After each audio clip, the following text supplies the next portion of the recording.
Objet de tentation, les grosses cylindrées aux carrosseries rutilantes s'exposent ici.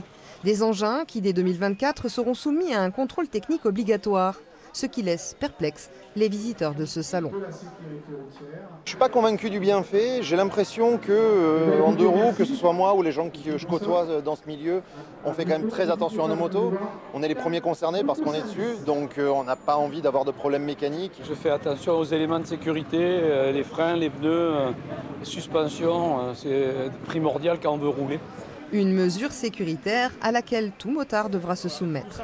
Je vous assure que le vrai motocycliste au jour d'aujourd'hui, il entretient sa moto. Ou alors ce n'est pas un motard.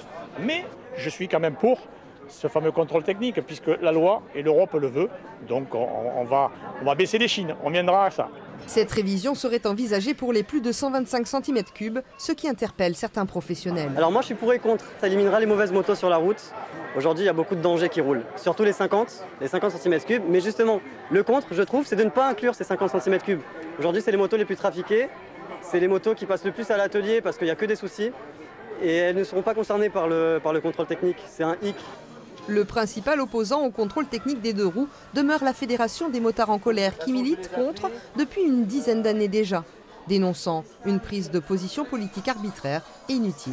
Le décret européen ne parle pas de contrôle technique, il parle de contrôle technique ou de mesures alternatives.